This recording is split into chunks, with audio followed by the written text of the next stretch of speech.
오래전에 어떤 분이 이런 질문하신 적이 있습니다. 목사님, 하나님께 재정적인 축복을 구하는 것은 기복주의적인 신앙 아닌가요? 라고 말입니다.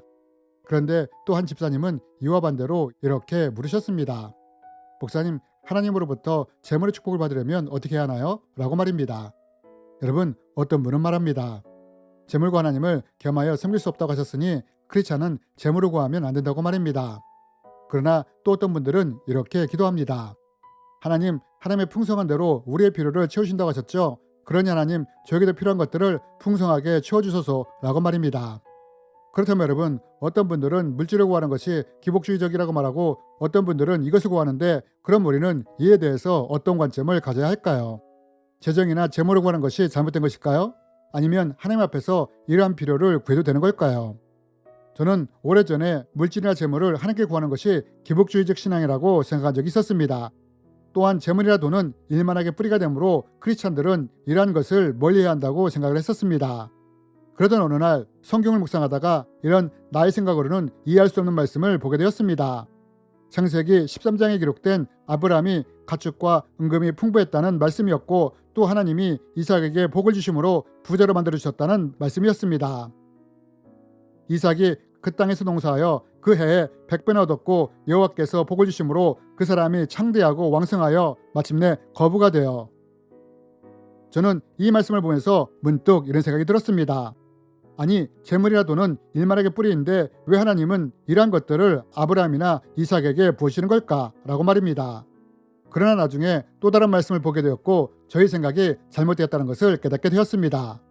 하나님이 이렇게 말씀하셨기 때문입니다. 내 하나님 여호와를 기억하라. 그가 내게 재물 얻을 능력을 주셨음이라. 나의 하나님이 그리스도 예수 안에서 영광 가운데 그의 풍성한 대로 너의 모든 쓸 것을 채우시리라. 저는 오래전에 재물이나 재정을 하나님께 구하는 것이 기복적인 것이라고 생각을 했었습니다. 또한 재물이나 돈은 일만하게 뿌리이므로 이것을 멀리해야 한다고 생각을 했었습니다. 그러나 하나님이 아브라함과 이삭의 필요를 풍성하게 채워주시는 것을 보면서 이런 생각이 바뀌게 된 것입니다.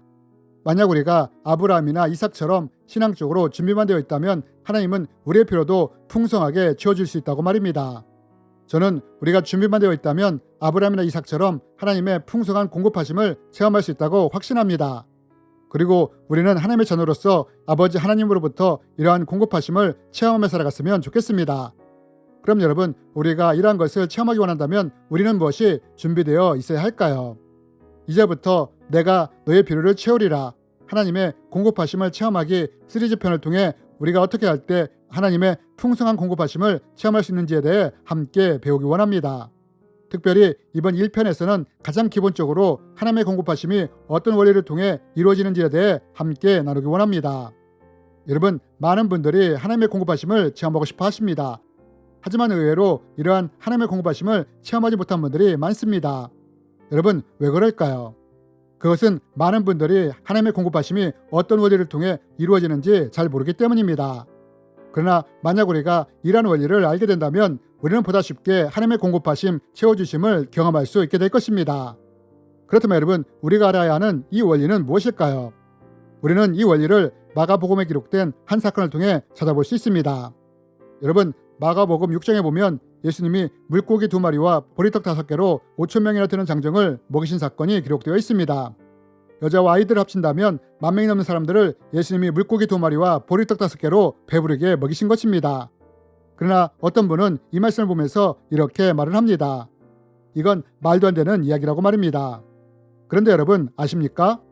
우리가 이 말씀에 기록된 예수님의 기적이 어떤 원리를 통해 이루어졌는지를 알게 된다면 우리도 또한 하나님의 공급하심을 체험할 수 있다는 것을 말입니다.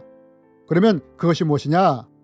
여러분, 우리가 이것을 알려면 먼저 왜 이 기적이 빌립을 통해서가 아니라 안드레를 통해서 이루어졌는지를 알아야 합니다. 여러분, 예수님은 기적을 일으키시기 전에 먼저 빌립에게 묻습니다. 이 사람들을 어떻게 먹일 수 있냐고 말입니다. 그러자 빌립이 이 질문에 뭐라고 대답을 합니까? 우리가 200데나리온의 떡을 산다고 해도 이 사람들을 다 먹이는 것이 부족할 것이라고 말을 하지 않습니까? 하지만 이것을 보고 있던 안드레가 뭐라고 말을 합니까? 한 아이를 통해 드려진 물고기 2마리와 보리떡 5개밖에 없는데 이것으로 이 사람들을 다 먹일 수 있겠습니까? 라고 대답을 합니다. 그리고 예수님은 이런 안드레의 행동을 보시고 오병이어의 기적을 일으키셨다는 것입니다. 그럼 여러분, 왜 예수님은 빌립의 행동이 아니라 안드레의 행동을 보시고 기적을 일으키셨을까요? 그것은 안드레의 행동 속에 예수님의 기적을 끌어내는 원리가 숨겨져 있었기 때문입니다. 즉, 하나님의 공급하심을 일으키는 원리가 숨겨져 있었다는 것입니다. 여러분, 세상과 하나님이 어떤 다른 공급의 원리로 움직이는지 아십니까? 세상은 세상의 경제법칙에 의해 움직입니다. 사고, 팔고, 얻고, 지키는 경제법칙으로 움직인다는 것입니다. 그리고 우리는 일반적으로 이러한 원리를 통해 우리의 필요를 공급받습니다. 그러나 하나님의 공급하심의 원리는 어떤 원리에 의해 역사가 일어나느냐? 그것은 사고, 팔고, 얻고, 지키는 세상의 법칙이 아니라 심고, 거두고, 나누는 창조의 법칙과 주고받고, 나누는 법칙에 의해 움직인다는 것입니다. 여러분, 왜 예수님이 빌립이 아니라 안드레의 행동을 보시고 역사를 일으키신지 아십니까? 안드레의 행동 속에는 하나님의 공급하심을 이끌어내는 심고 거두고 나누는 창조의 법칙, 주고받고 나누는 법칙이 숨겨져 있었기 때문입니다. 한 아이가 가지고 있던 물고기 2마리와 보리떡 5개가 예수님께 심겨지고 드려졌을 때 예수님이 이것을 통해 역사를 일으키신 것입니다. 그리고 이것을 사람들에게 나누신 것입니다. 그러므로 여러분, 우리가 하나님의 공급하심을 체험하기 위해서 가장 먼저 알아야 하는 원리 중에 하나가 무엇이냐? 하나님의 공급하심은 세상의 경제법칙이 지배하는 곳에서 나타나는 것이 아니라 하나님의 공급하심의 원리인 심고, 거두고, 나누는 창조의 법칙, 주고받고, 나누는 원리가 있는 곳에서 일어난다는 것입니다. 그래서 우리가 이 하나님의 공급하심의 원리를 내 삶에 적용하며 실천해 나갈 때 우리의 삶에서 하나님의 공급하심, 채워주심을 쉽게 경험할 수 있게 된다는 것입니다. 그럼 왜 제가 이렇게 자신 있게 말할 수 있느냐? 제 삶에 이 하나님의 공급하심의 원리를 적용하며 실천해 나갔을 때 놀랍고 많은 하나님의 공급하심을 체험했기 때문입니다. 여러분, 하나님은 분명히 우리의 필요를 풍성하게 채우실 수 있는 분이십니다. 그런데 문제는 많은 분들이 실제 자신의 삶에서 이런 하나님의 공급하심을 제대로 체험하지 못한 분들이 많다는 것입니다. 그리고 이러한 이유 중에 하나가 바로 하나님의 공급하심의 원리를 모르고 빌립처럼 세상의 경제 원리의 방법으로만 살아가기 때문이라는 것입니다. 그러나 만약 우리가 하나님의 공급하심의 원리를 알고 이것을 우리의 삶에 적용하며 실천해 간다면 어떻게 될까요? 우리는 보다 쉽게 하나님의 공급하심, 채워주심을 경험할 수 있게 된다는 것입니다.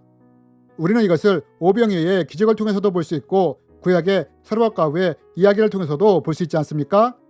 그리고 하나님은 누가복음에 기록된 주라 그리하면 흔들어 넘치도록 안겨주리라 라는 말씀을 통해서도 하나님의 공급하심이 어떤 원리를 통해 이루어지는지에 대해서도 말씀해 주고 계시지 않습니까? 그렇다면 여러분, 우리가 이러한 하나님의 공급하심을 체험하기 원할 때 이 하나님의 원리를 어떻게 우리 삶에 적용할 수 있을까요? 이에 대해서는 다음 편을 통해 더 자세히 나누기 원합니다. 주님의 이름으로 여러분을 축복합니다.